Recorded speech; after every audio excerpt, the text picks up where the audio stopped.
Hey everybody, welcome back to the League-Kempner House in Galveston, Texas. If you've been with us for a while, you know we're a 501c3 nonprofit set up to restore and preserve this incredible house. And I'm sitting here today in front of a little bit of a mess, partly because I'm not feeling so good. I don't know if I'm sick and have fever or if it's just the fact that it's already 92 degrees outside and the humidity is back. So I'm going to do a sit down project and rest for a little bit. I started out my week shoveling dirt in the basement. You remember from one of the prior videos that David Kona with Kona Plumbing came and made some revisions to the plumbing. To do that, they had to dig out all this dirt and it needed to be put back. He offered to do it, but he doesn't need to waste his time doing something I can do for free. So it was a lot of shoveling and watering and shoveling and watering to get that dirt to settle in. We don't want to have anything sink and pull this plumbing down. You've seen earlier videos about that process, so that's what I'm doing here. So I thought I'd take this time to kind of update you on other happenings at the house. First of all, thanks for all the Mother's Day wishes. I hope every mother out there had as good a day as I did. It was an exciting time in the Mitchum household. Our oldest daughter was graduating from physical therapy school. Our younger daughter and my grandbaby, well, she's not a grandbaby anymore, she's 2, came in for the celebration, as did my other daughter. So we had a full house and a big party planned. And in the midst of that, I had a request from the Kempners to do a tour of the house. They were having a bit of a family reunion, and so I was very happy to show the house to them. So I hurried down to Galveston. We had a great tour.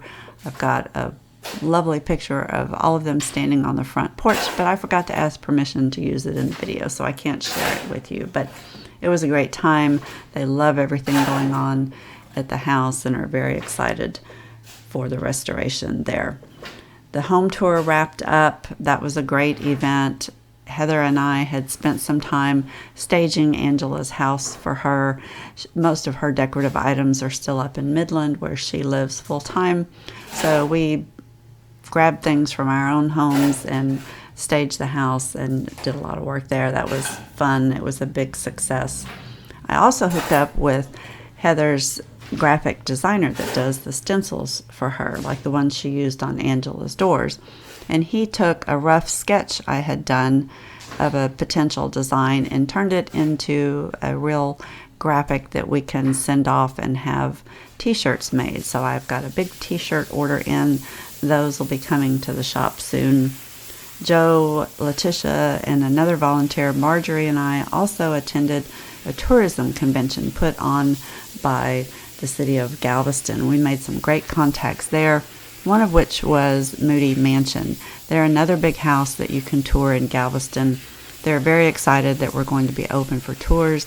They've offered to assist us in any way they can and help promote us.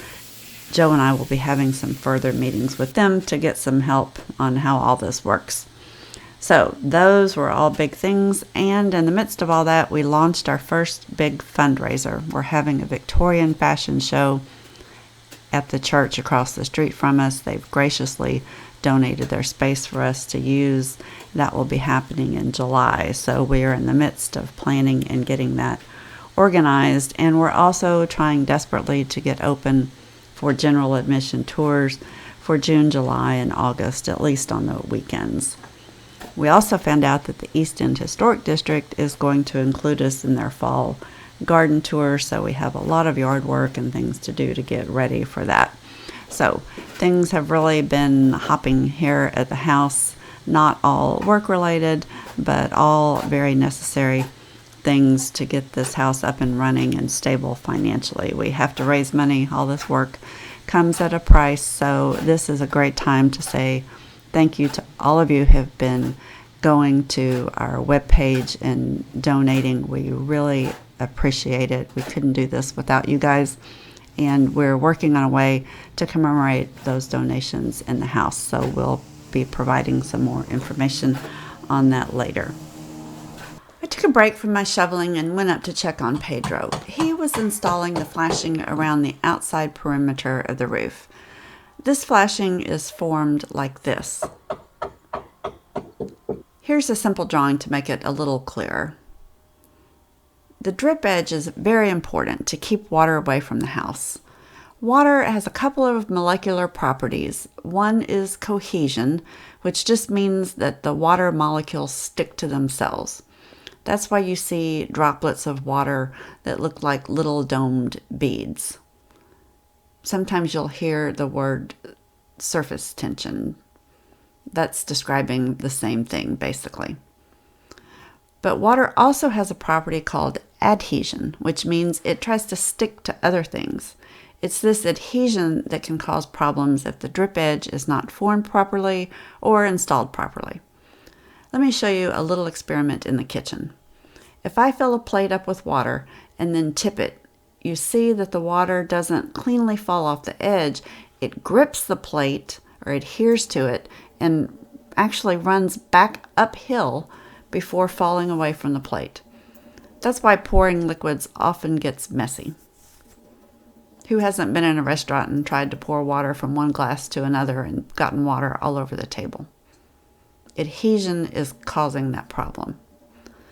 Let's go back to a drawing of the flashing to see the same effect adhesion has with and without that little bend. Without the bend, water can actually run back up underneath and come in contact with the fascia board and over time cause rot and decay. With the bend, water is directed away from the fascia board to keep it dry. Yeah, you cut it to make it bend.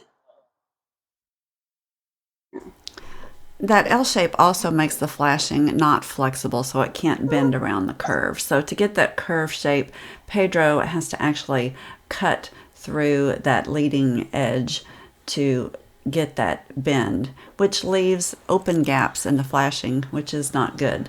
So he's coming back, cleaning that, applying flux, and then soldering each and every one of those cuts that he made to seal that flashing.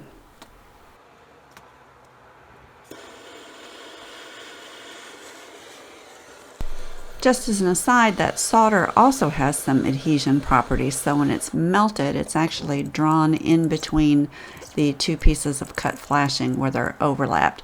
This helps make a tight waterproof seal. In order to have a strong bond and keep this waterproof, that cleaning process and the adding of the flux before soldering is very important. Flux is just another agent that helps prepare the surface of the metal to accept that solder and create a tight bond. So this process was tedious for Pedro. He had to go around. There were many cuts. There was one probably every 8 or 9 inches or so. So it took a while for him to work his way around that whole arc and get done.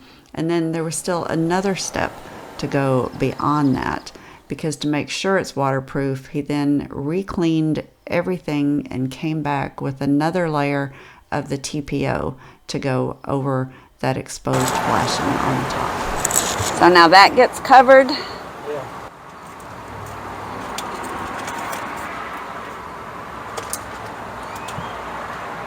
That's more TPO. It's just a sticky. It has its own glue.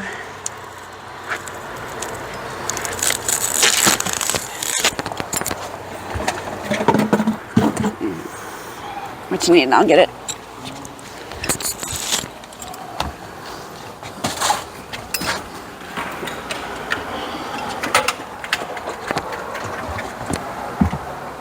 Oh, out comes the stinky stuff.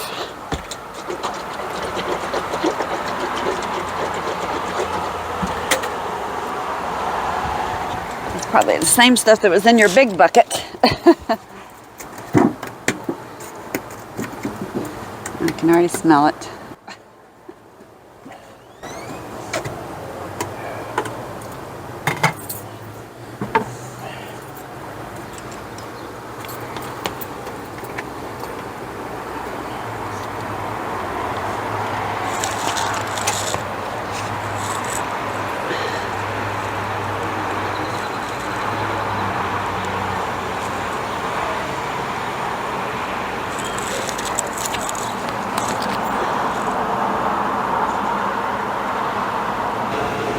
That is aromatic.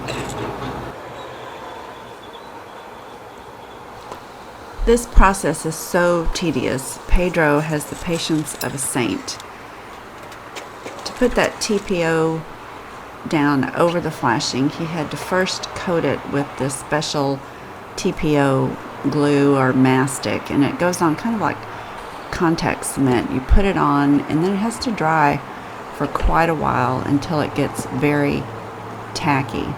The strip of TPO he's using has a peel off back to it that once you peel it off, it has a very tacky pre-glued surface on it. So when he finally puts it down, you can see how quickly it sticks and just how tight it sticks as he's trying to get this positioned correctly.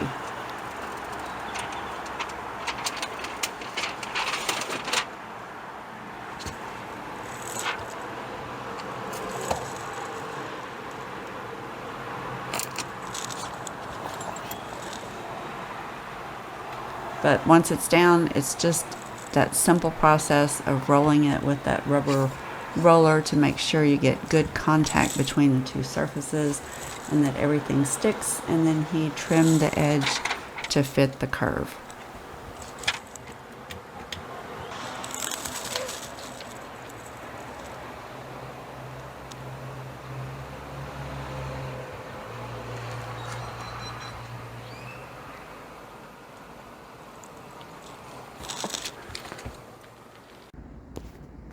Okay, I swear this is exactly where the penny was the other day.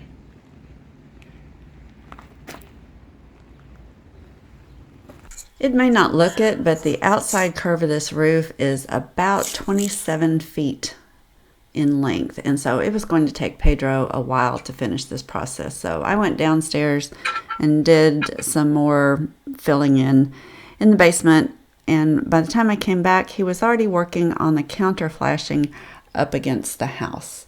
So this was the very last step that needed to be done, and it was a little difficult. You have to cut a slot into the wall and push the folded edge of the counter flashing in to make a seal. And this area is already a little bit delicate. Remember, the roof line changed up here.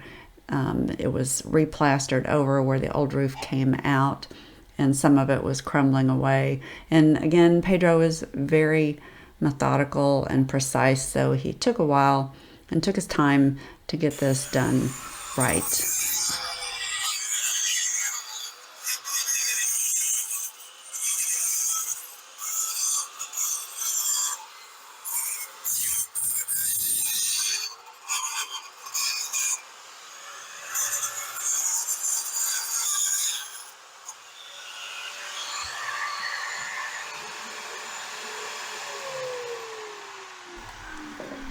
I'm not sure I would have the patience for this job. He was so precise, and I don't know exactly what he was looking for, but this first piece took a long time to meet his high expectations. I think I would have just taken that hammer and given it a good whack and knocked it in there, but he did not. He tapped, removed, trimmed, tapped, removed, trimmed. Once that first piece was done, then it was time to put in the second piece, and the whole process repeated itself. This was a long part of the entire roofing process, but it is very important that water not get between the wall and that TPO and flow under the roof. So I really do appreciate his care in getting this roof done.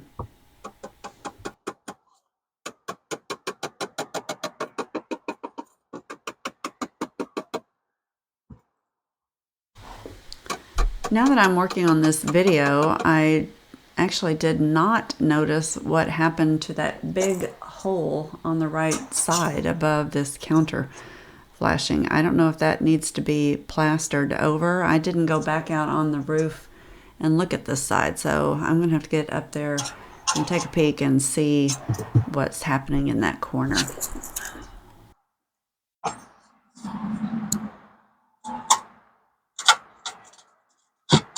There's a lot of work that still needs to be done in this area anyway. I have to get out there and scrape and paint and caulk everything. I had to remove some lower boards so they could run the TPO up the wall, and that has to be put back on, or new boards made for that. So this area is far from finished, but it's just, always something else to do with a house like this. The very last step of this process is applying a sealer over that seam to make sure everything is watertight. And finally, this roof was done.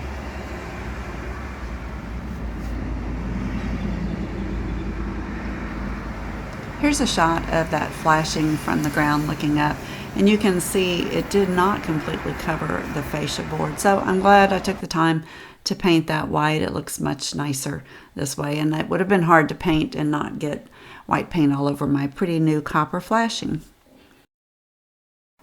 I was done for the day, so I headed home, but the electricians came later in the day to put up a new temporary electric meter pole. Remember in the last video, the one that we had actually just fell off and ripped all the wires out. It lasted 2.5 years, but we still need power, so we had to start from scratch with a new service. So the first step is getting this pole put in. I wasn't here, so Mateo was nice enough to shoot a little footage for me to show that process. So now I have 2 temporary services. My assignment is to call and disconnect the old one and have the new one connected. And it's a new and improved pole. We actually have outdoor plugs on it so we can plug things in while we're outside and not run extension cords. Since the old box is still active until I get that service switch, they were nice enough to prop it up and brace it so that it was less of a safety hazard. I'm back. That wasn't a lot of work that went on, but it was very important work because next week Ricardo's coming and we're going to actually start getting ready to pour the concrete floor in the basement, which will be a big game changer. But right now I'm going to play a game with myself and you called What Is It? So this is a bunch of stuff that I have picked up from in the house, in the yard, just all kinds of places. And I need to get it off this table. Another project this week is to get all of my junk out of here and back over to the Lucas apartments to make room here. And this table needs to go. And I have all this stuff displayed for our steampunk event, and I need to box it back up. So I'm going to box it up and tell you what it is as I do it. And if I don't know what it is, I'm going to leave it on the table and see if any of you guys can identify it. So let's get started. Okay, the first thing is very easy. That's a mounting bracket for a sink. The second thing is easy. That came off the side of the house and held the electrical service coming from the utility pole. This, I think, is the inside of a toilet, part of the flushing mechanism. And I think this goes with it. This one's super easy. It's broken and not functional, but that bolted on the edge of the window and holds the shutters out. So it's a shutter stop. Another easy one that fell off the fence. We found it in the yard. This is an easy one. That goes on the wall and you stick your broom handles in it. That's another easy one. Keyhole plate. I'm going to set that aside. I want to put that in a different place. These are easy. These are chain link fence items, and they just don't make them the way they used to. These are heavy. I'm going to keep them.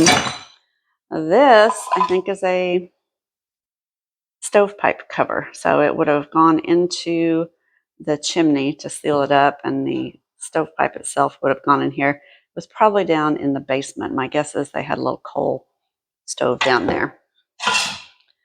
This is another easy one. That's a water cutoff valve.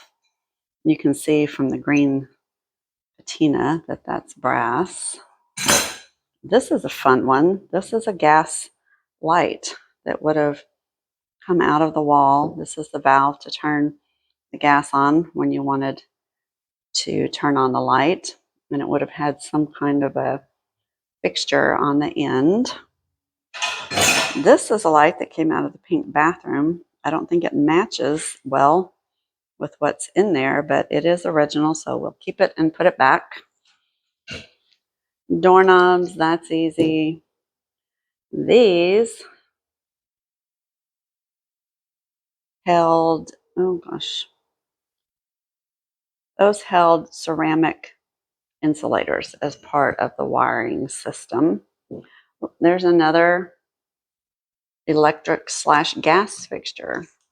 You notice it's got gas up here and then wiring that comes in and feeds that. That came out of the bathroom under the stairs. This is some kind of a little cover, the two-parter. That might come in handy. These are just plates that go behind doorknobs. Another water faucet. And they just don't make them like they used to. This is a nice, sturdy one. I'm going to take it apart and put new washers in it and use it. This, I don't know. I know it's a wrench, but look how the ends are. I'm going to have to look that up online and see how that would have been used. These are easy, coat hooks. But look, they have that acorn design that Kathleen told us about in the cemetery, representing a good life. These are curtain hangers. The innards of doorknob. Some old pulls that I probably just took off of furniture that we trashed. Here's some more of those shutter stops. And these, hands, these have all the parts. So it has a wide base, and this flange would have screwed down so that it could swivel. So I'm going to keep, I have two of those. Those are keepers. We might can use those. And this is incredibly exciting. It's our doorbell. So I'm sure it has to be rewired, but I'm going to put that over with the switch plate or the key lock and keep that.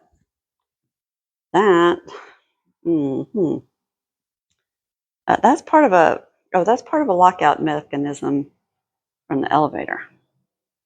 It's missing some parts. There's just a little slide bolt. A lot of macro plates for the doorknob. An old ashtray. Just a piece of copper pipe that I kept just because it's so thick and pretty, I think. All right. Now I'm getting to the part where I get stumped. I don't know what this is. It's long. There's two of them. And at the end, they're threaded. Back up so you can see the whole thing. If anybody has any idea what those are, let me know. Those go in the I don't know pile. Here's another easy one. That goes in the wall and holds the copper drain pipes onto the house. So those are actually in pretty good shape. Here's another one. This one is made out of lead. The others are some kind of steel. I don't know what that is. Could be a shish kebab skewer. Part of a hinge. And that got cut off of the fence when the fence finally failed and we had to take it off. And that's why we couldn't unscrew it. I think it's too corroded on. There's a scorpion we found digging in the yard. He's kind of cute, probably not old. These are very important. These are parts of the trim that have fallen off in the house, and almost all the woodwork is here and original. And I was so thrilled when I found these tucked away in a drawer because we were just missing two little tiny pieces. So I'm going to put that with the doorknob, or not the doorknob, the doorbell, and keep it safe. And that's about it. Oh no, that's not it. There's this. This is so cute. This is the transom mechanism from the half bath, and it's got this beautiful little floret design. We found old silverware and new silverware out in the yard. And that's just kind of it for my miscellaneous. Well, you saw him before. He was a spooky guy. We found in the cabinet. And that's about it for my junk. I'm going to put it all in the tub. So if you know what these guys are, oh, let me know. And this, where did it go? This is a big mystery. We don't know what this is. It's articulated here, and it's got internal threads, like something screws on here. And it's solid brass. No idea what that would have gone to. So take a guess and let me know. So that's it for today. I'm going to go get a cold drink and maybe sit in the shade if the mosquitoes aren't too bad outside. It's very still today, so that's another problem with this heat. Thanks for watching. Remember, we're the League-Kempner House in Galveston, Texas. You can follow us on Facebook, Instagram. Check out our website, league-kempnerhouse.org. You can sign up to volunteer, donate, and hopefully we will be getting some things in our shop soon. I just put in an order for something. So stay tuned, and we'll see you back here next week. Bye.